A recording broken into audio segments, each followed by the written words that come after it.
mantakin ninyo, pati yung 5,500 flood control projects, linamon daw ng mga tao. No? Sino sisisihin niya? Di ba siya yung tagapagpatupad ng batas?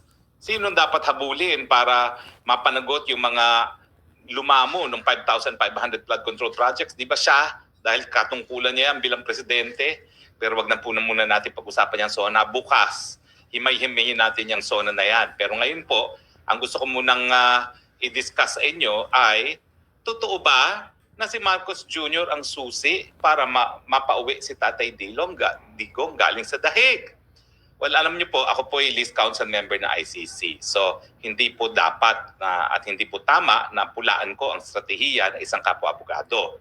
Pero alam naman po natin na talagang sinabi ng abogado ni Tatay Digong na 101% mapapauwi si Tatay Digong kung siya iimbitahin ni Marcos at sasabihin niya kung bakit hindi naman banta sa kanya ang Tatay Digong at kung bakit dapat siya pauwiin at hayaan ng mamuhay na mapayapa dyan sa Davao. Pero ang tanong, bilang dating tagapagsalita ni Tatay Digong, sa tingin ko ba ay makikiusap o dapat na makiusap ang kahit sino kay Marcos Jr. para siya ay mapauwi sa Pilipinas? So hindi ko po i-discuss yung stratehiyang legal na ang tunay na anyo ay politikal. Dahil ang sabi nga ng abogado, kakausapin niya si Marcos. No? Pero ang aking i-discuss ngayon bilang tagapagsalita, dating tagapagsalita ni Tatay Digong, tama ba na humingi tayo kay Marcos Jr. na pauwiin si Tatay Digong sa Pilipinas? Siguro naman alam nyo kung anong aking sagot. Hindi. Si Marcos Jr. ang nagpakidnap at nagpadala kay Tatay Digong sa dahig at hindi siya makikiusap kay Marcos Jr. na siya ipauwin sa Pilipinas. Mas nanaisin pa siguro ni Tatay Digong na pumanaw na sa kulungan sa dahig kesa humingi ng pabor o tumanaw ng utang na loob dyan sa Marcos Jr. na yan. Now, bakit naman natin sasabihin na susi si Marcos Jr. sa pag-uwi ni Pilipinas? Susi si Marcos Jr. sa pag-uwi ni Tatay Digong sa Pilipinas. Di ba una-una siya nga ang nagpadala kay Tatay Digong dito sa dahig? Malinaw na malinaw doon sa hearing na ginanap ng Senado. Bagamat sinasabi ni Secretary of Justice Remulla na siya talaga nag-utos, ano ba naman yan? Qualified political agency dahil siya ay alter ego ng presidente, talagang desisyon niya ng presidente. At pwede ba naman yun, nakalihim lang magdesisyon na talagang magpadala sa dating presidente Duterte sa dahig, bagamat merong malinaw na proseso na nakasabi mismo sa Rome Statute kung paano mapapadala sa dahig ang mga akusado na may warrant of arrest. Di ba? Puro kasinungalingan nga sinasabi nila na sila daw ay sumusunod sa Red Notice Alert ng Interpol. In the first place, wala namang Red Notice Alert. Ang meron lang ay diffusion order na ang diffusion order ay isang request sa mga karatig bansa o sa mga iba't ibang bansa sa daigdig humihingi ng tulong para arestuhin na isang tao. At ito ay nanggagaling mismo sa bansang Pilipinas. Paano ba namang didinggin ng Pilipinas ang sarili niyang pakiusap sa mga bansa sa daigdig na hulihin si Tatay Digong? Di ba kalokohan yan? At siyempre uulitin ko sa Article 59 ng ICC, malinaw na malinaw pa sa sikat ng araw nang dapat na ginawa kay Tatay Digong bago siya pinadala dito ay hinarap sa lokal na hukuman. At ang gagawin ng lokal na hukuman ay sisiguraduhin na yung karapatang pantao ni Tatay Digong ay hindi malalabag at sisiguraduhin na hindi malalabag ang soberenya ng bansang Pilipinas.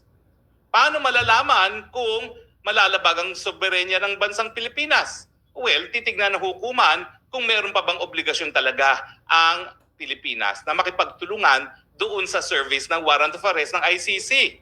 At siyempre, ang magiging kasagutan ng lokal na hukuman, hindi na. Kasi malinaw naman sa Tratado ng Roma na kinakailangan para magkaroon ng obligasyon na makipagtulungan ng isang bansa na bumitiw na sa Rome Statute, kinakailangan gumalaw ang prosecutor, magsimula ng preliminary investigation, hindi lamang preliminary examination sa loob ng isang taon matapos mag-deposit ng instrument of ratification. Ano ba yung pagkakaiba ng preliminary examination at preliminary investigation? Walang preliminary examination po, gawain yan ng prosecution alone. hindi siya humihingi ng kahit anong permiso sa hukuman. At ang preliminary examination, titingnan lang niya kung mayroon bang sapat na ebidensya para siya ay magtuloy sa preliminary investigation. Bakit kinakailangan magkaroon ng preliminary examination? Kasi hindi po pwede na ang prosecutor alone ang magdedesisyon kung tutuloy siya sa preliminary investigation. Bakit? Dahil kinakailangan humingi siya ng abiso sa hukuman mismo para siya ay makapagsimula ng preliminary investigation. O, ano sa Rome Statute, para magkaroon tayo ng obligasyon na makipagtulungan pa sa ICC matapos tayong bumitiw, kinakailangan yung jurisdiction ng hukuman ay in-invoke ng prosecution 1 taon matapos bumitiw sa pagiging miyembro sa ICC. At kailan mo ba hihingi ng jurisdiction ng hukuman? Ang preliminary examination, wala pa namang pakialam ang hukuman dyan. Yan ay desisyon ng prosecutor alone. Hindi niya kinakailangan humingi ng kahit anong permiso sa hukuman. So ang tinutukoy ng Tratado ng Roma dun sa sinasabi na kinakailangan ma-invoke ang jurisdiction ng hukuman sa loob ng 1 taon matapos mag-deposito ng instrument of withdrawal ng isang bansa ay yung stage ng preliminary investigation at malinaw na malinaw pa sa sikat ng araw na lumipas na yung 1 taon matapos tayo magbitiw bago humingi ng abiso ang prosecutor para magsimula ng kanyang preliminary investigation. Kaya nga sinasabi natin, kung hinarap si Tatay Digong diyan sa lokal na hukuman, hindi papayag ang lokal na hukuman na ipa-deport, ipa-extradite ang Tatay Digong sa dahig dahil nga po yan ay labag na sa soberenya ng Pilipinas. Bakit lumalabag sa soberenya ng Pilipinas kung ipapadala sa ICC na tapos na yung 1 taong palugid? Kasi nga po, kabahagi ng soberenya yung kapangyarihan ng jurisdiction. Yung kapangyarihan na maglitis ng lahat ng krimen na nangyayari sa kanyang teritoryo, yan ay kapangyarihan lamang ng isang soberenyang independyenteng bansa. Hindi po yan sineshare. O pwedeng i-share nga sa pamamagitan ng tratado, pero pasod na nga po yung tratado. So kinakailangan sundin natin ang nakasaad sa ating saligang batas na ang kapangyarihan ng hudikatura ay nakasalalay lamang sa isang Korte Suprema at iba pang mga mababang mga hukuman na binuo ng Kongreso. So dahil hindi nga po dumaan dyan ang Tatay Digong at dahil sa pilitan na siya ay isinakay sa eroplano at dinala sa dahig, dumating sa dahig na hindi alam ng ICC na nandyan na siya. O nataranta rin sila na nandyan na pala si Tatay Digong. Ano ibig sabihin yan? Yan po ay naging krimen din sa Pilipinas. Yan po ay krimen na unlawful detention, na kidnapping kung saan ang isang tao ay pinagkait sa kanyang kapangyarihan ng isang taong gobyerno na walang legal na basihan. Bagamat ang legal na basihan po na sinasabi nila ay warrant of arrest, ay yung proseso nga para ipatupad ang warrant of arrest ay nakasaad sa Tratado ng Roma. At yan nga po ay sa pagharap kay Tatay Digong sa hukuman na hindi nangyari. Kaya pati ang mga justices gaya ni Ascuna sinasabi na talagang mali ang naging proseso. At alam nyo naman po yan si Justice Ascuna hindi po yan malapit kay Tatay Digong. Yan po talaga ay dilawan to the core. Appointee ni Tita Cory at yan po ay nanilbihan bilang, kung hindi ako nagkakamali, parang spokesperson ata ni Tita Cory for a while, no, bago siya na talaga sa Korte Suprema. So malinaw po na talagang ang pamamaraan na kinuha o ginamit para makuha ang pagkatao ni Tatay Digong ay kidnapping or extraordinary rendition na sinasabi ni Inday Sara. Kasi nga, kung dadaan yan sa legal, dapat dumaan yan sa hukuman, hindi sa sapilitan.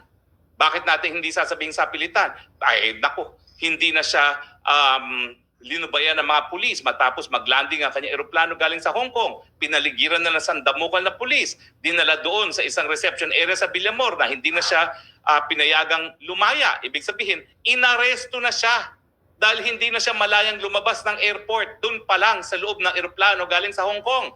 At sa pilitan, ang kulang na lang, buhatin siya ng mga kapulisan na pinangunahan ni Torre doon sa eroplano kung saan nagdala sa kanya sa dahig. At siyempre, yung eroplano na yan, pribado. Sino nagbayad? Gobyerno ng Pilipinas. Alam mo, sa totoo lang, kung ang Pilipinas ay nakipagtulungan sa ICC, pati yung eroplano, ang ICC magbabayad. Ang importante lang naman ng pagtutulungan ay yung mga pulis ang mag-serve ng warrant of arrest.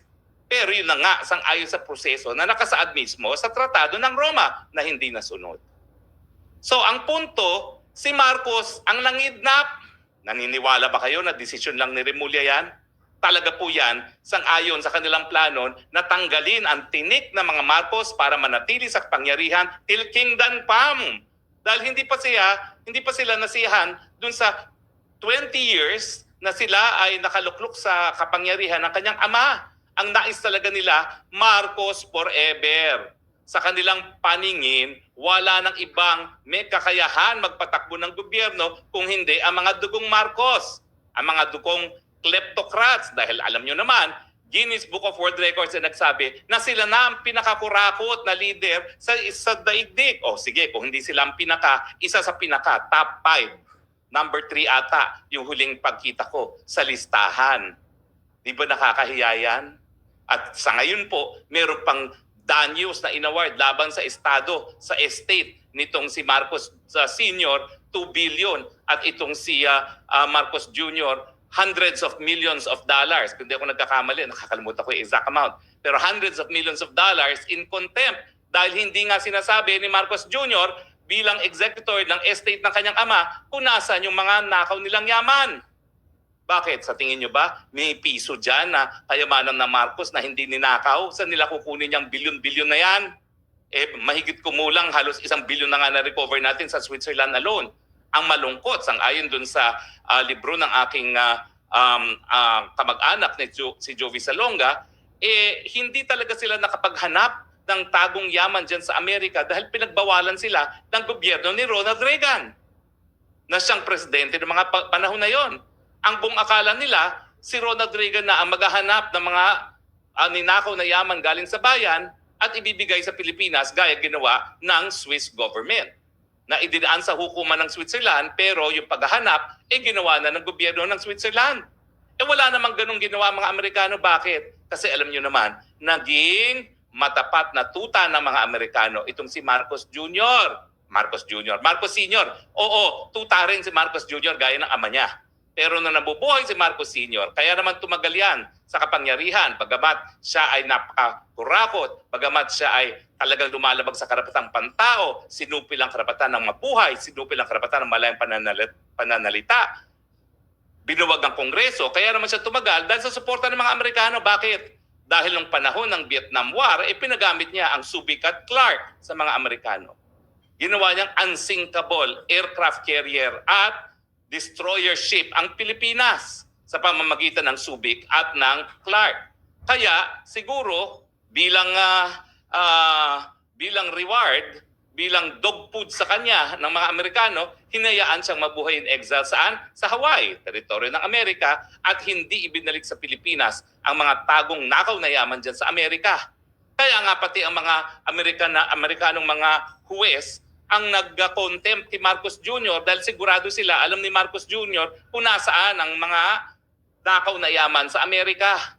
At dahil nga sinusuway niya yung order ng hukuman na sabihin na nasaan yan para pambayad dun sa 2 billion in judgment sa mga biktima ng paglabag ng karapatang patao sa martial law, yan, meron siyang, kung hindi ako nagkakamali, $700+ million. No? Pero i-check ko po ha. Check na nga natin ilang beto. Para tayo accurate, baka sabihin na naman nila fake news. Pero hundreds of millions po talaga yung kanyang contempt. No? How much? Okay, ito ha. Sandali ha. How much is civil contempt, no? Tignan po natin kung magkano contempt of Marcos Jr. in America. Okay, ayan ha. Habang tinatanong po natin para sigurado tayo, pero kung di ako nagkakamali, parang either 300 o 700 million, no? Ayan, okay.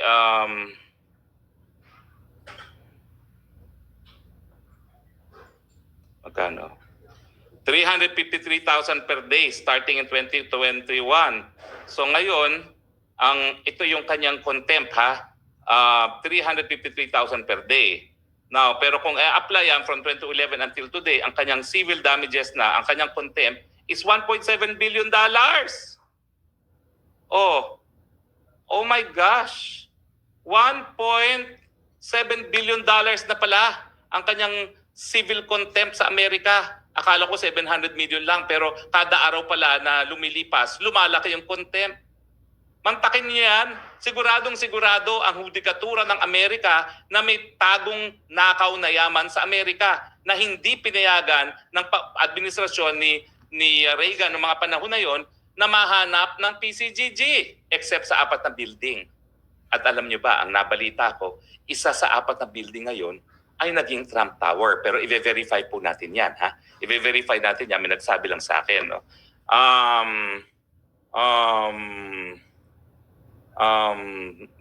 Tatanong natin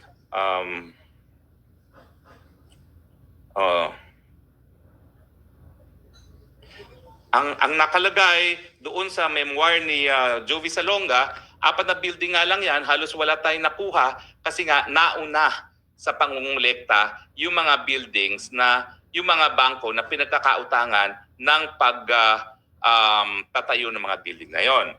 Now, ano ba yung mga building na yan? No? Okay, 4 yan, no? 4 na yan. Apparently, ano ba ito?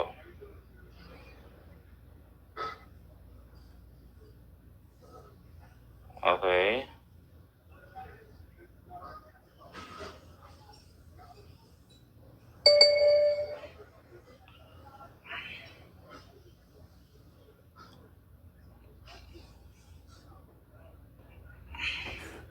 Well, anyway, i-verify po natin yan, no?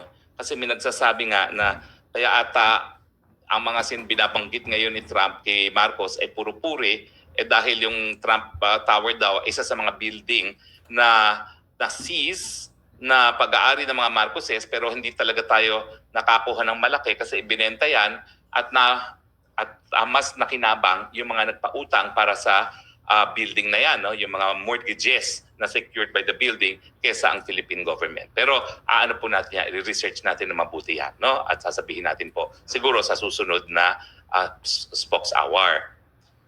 Pero balik tayo.